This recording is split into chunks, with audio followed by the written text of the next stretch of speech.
Assalamualaikum warahmatullahi wabarakatuh. Sebelumnya, perkenalkan, nama saya Salwa Tifa dengan NIM 33332400016, shift 3, modul 1, statistika 2.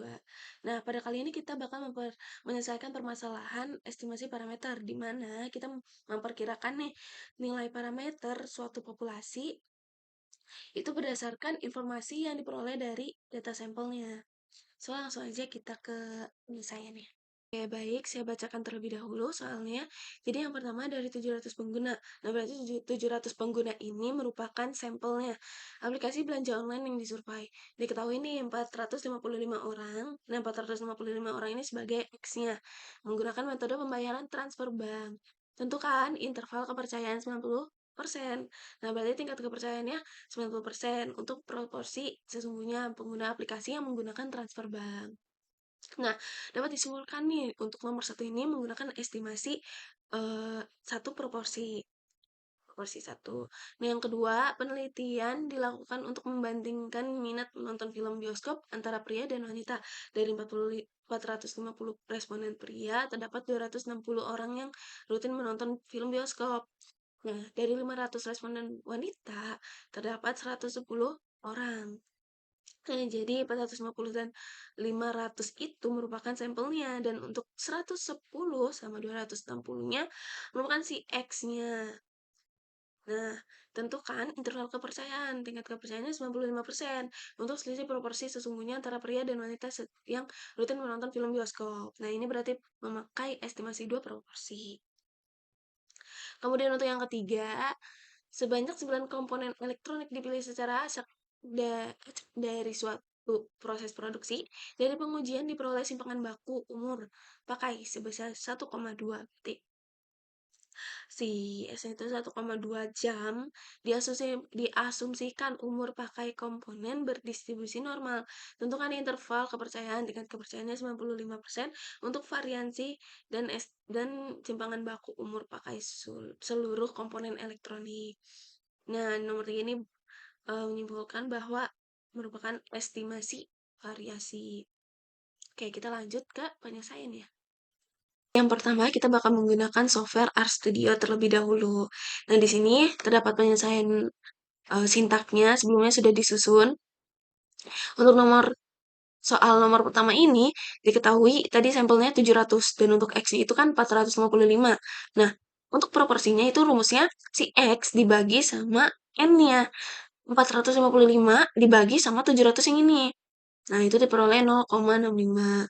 Nah, untuk alfanya 0,1 ini dari mana sih? Nah, ini tuh dari tingkat kepercayaannya, di mana confidence level kan 1 dikurangi sama alfanya. Nah, 1 dikurangi 0,1 itu diperoleh 0,90 atau tingkat kepercayaan yang tadi di dalam soal kan 90%. Jadi, di sini alfanya itu 0,1. Nah, setelah ini kita bisa running dulu. Setelah itu, kita mencari interpolasi untuk Z-nya. Kita mencari Z kritisnya. Nah, dengan alfa yang tadi dibagi sama 2. Dapat 0,05 kalau dibagi ininya. Kemudian kinom di sini tuh menandakan kalau misalkan nilai Z-nya itu dari distribusi normal. Nah, ini bisa di running. Oke, kemudian mencari standar errornya, di mana standar error ini untuk mencari seberapa besar penyimpangan proporsi sampelnya itu terhadap proporsi populasinya. Ini bisa di running dengan rumusnya seperti ini. Oke, lanjut kita mencari batas bawah dan batas atas elang kepercayaan. Nah, bentuknya seperti ini, sintaknya. Kemudian kita running. Setelah itu, kita cek nih hasilnya. Kita nampilin hasilnya dengan sintak cat ini. Oke, jadi di sini diperoleh hasilnya dengan tingkat kepercayaan 90% tadi proporsi populasi sebenarnya itu diperkirakan pada interval 0,620347 sampai 0,679653.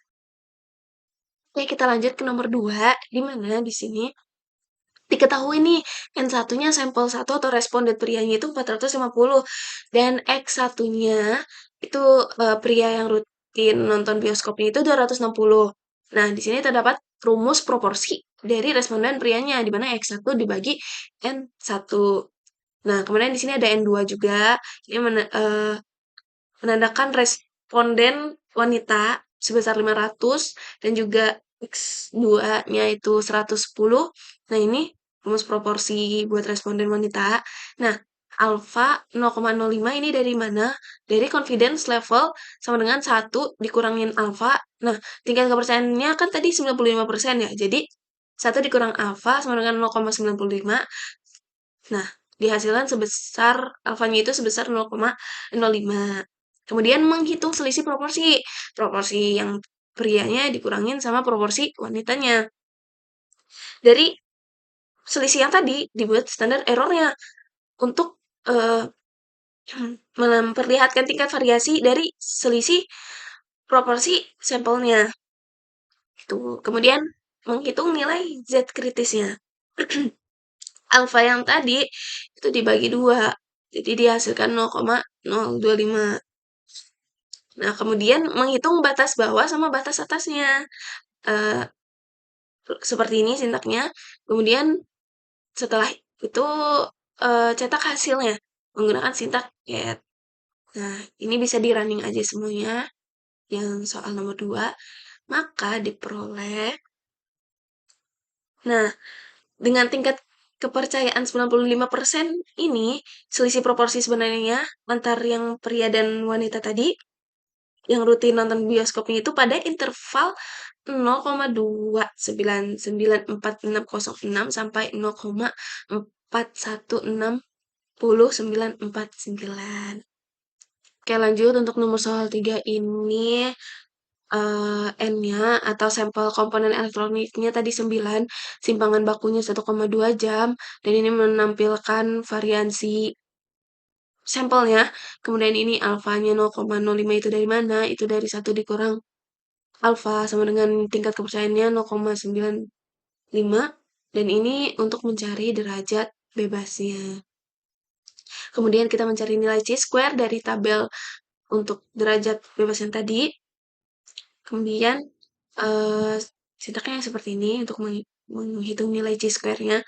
Kemudian hitung interval kepercayaan untuk variansi. Nah, seperti ini. Ada variansi bawahnya, ada variansi atasnya. Kemudian hitung interval kepercayaan untuk simpangan bakunya.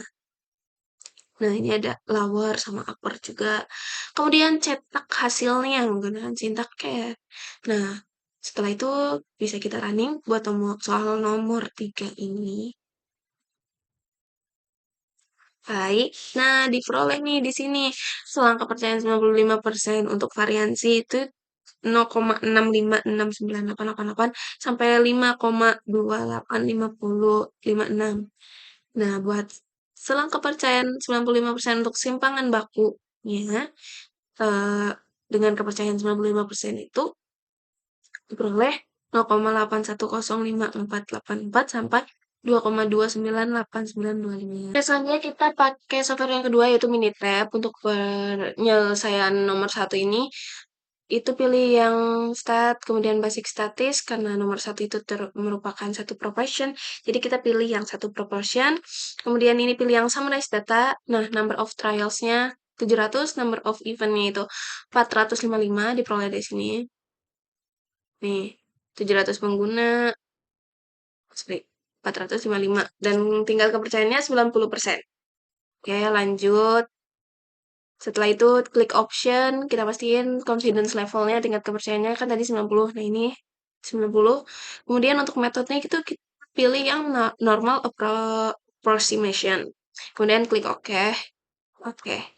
Diperoleh nih 0,6203, 0,679. Kita lihat ya studionya apakah sama nomor 1 yang tadi.